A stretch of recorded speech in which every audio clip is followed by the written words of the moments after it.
Hey everybody, we're going to be making a patch inside Sculpture today just using the top portion. We're going to make kind of a smooth, plucky sound. Let me let you just hear a little bit of the end result of this so that you can see what we're shooting for, and then we're going to start at ground zero and create the whole thing.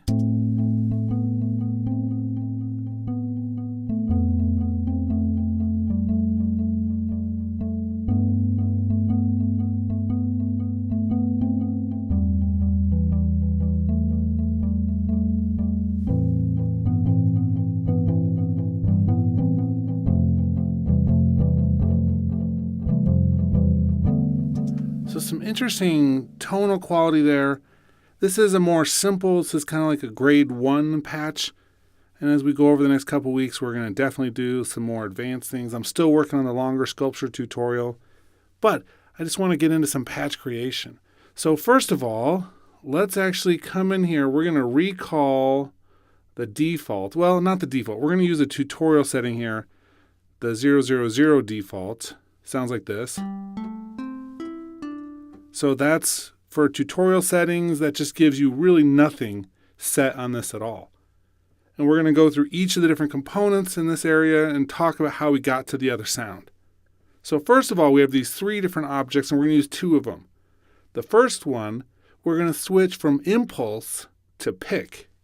And the reason I want to do that is just I like the sound of it.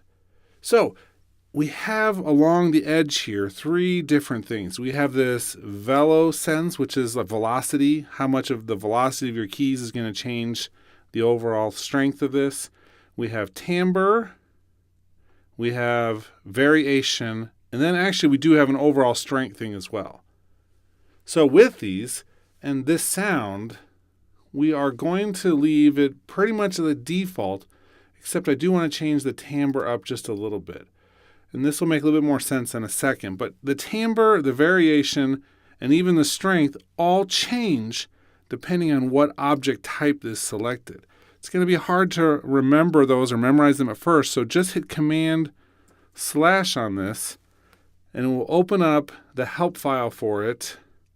And then down here, you can actually click on that, and it'll take you to a little chart. So we're using pick. So for pick, the strength is the pickup force and speed.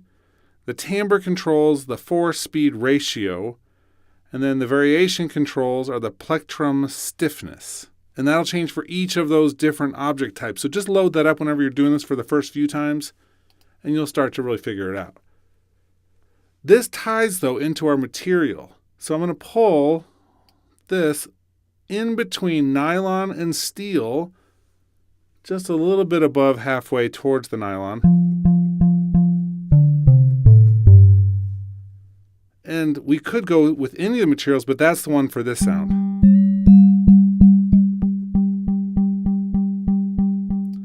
So kind of in between there, but definitely leaning towards the nylon side.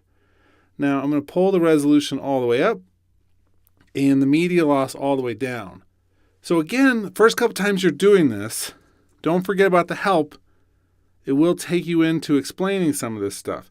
So for instance, resolution slider set the maximum number of harmonics contained in the sound at C3, changes to the resolution value, alter the interaction of the string with the objects. I just like having the full interaction going here, so that's why I have that turned up. Media loss says how long it's going to ring out. So if I take this down,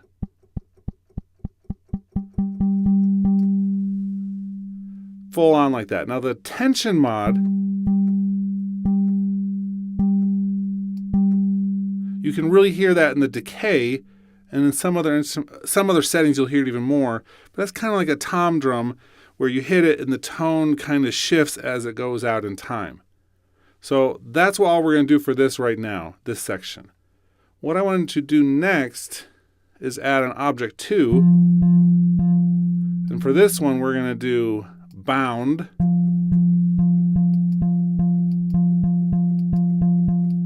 This is really subtle, but that's kind of how I like this instrument. So much of the little nuances are very subtle.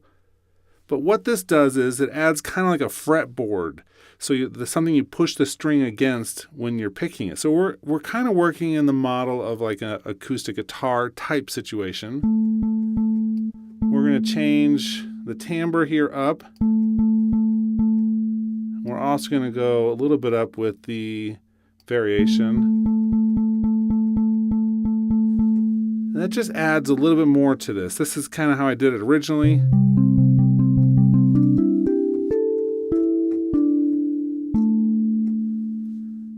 And I'm kind of liking where we're going with this so far.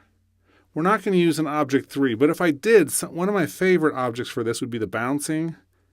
And we do the key off, so that only happens when you let go of the key.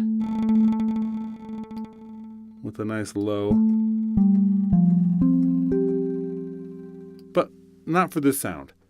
Next, we're going to attach the body to this.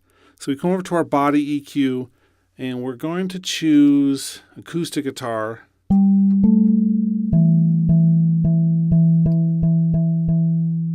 Maybe pull it down just a little bit here.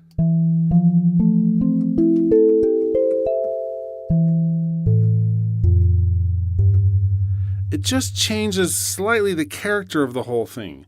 And when we're doing this subtle design like this, you could leave it on or off.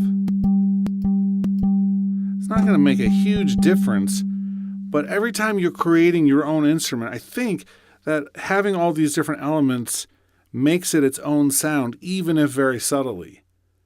Next, we're going to turn on the delay. I want to switch this more to a quarter note delay. So we'll do it here, quarter note. And we are going to adjust the feedback so that it repeats a little bit.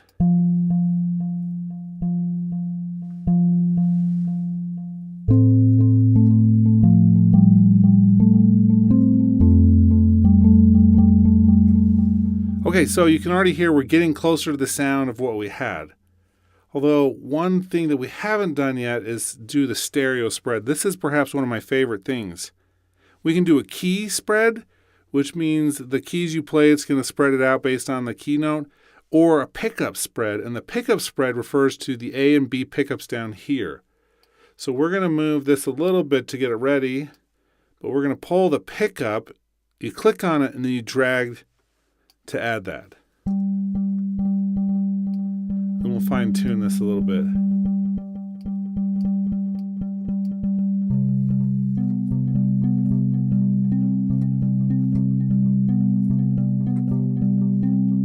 Super cool. Okay, so that's the essential part of the sound that I just wanted to create that we're using. You can see we're using object 1 and 2, the delay, the body EQ, and changing the material. But other than that, we're keeping it pretty simple. One thing I do want to check down here is the render mode.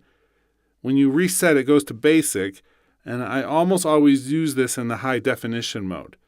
Sounds different for sure. The engine is doing a lot more as it's generating this sound, and it sounds great.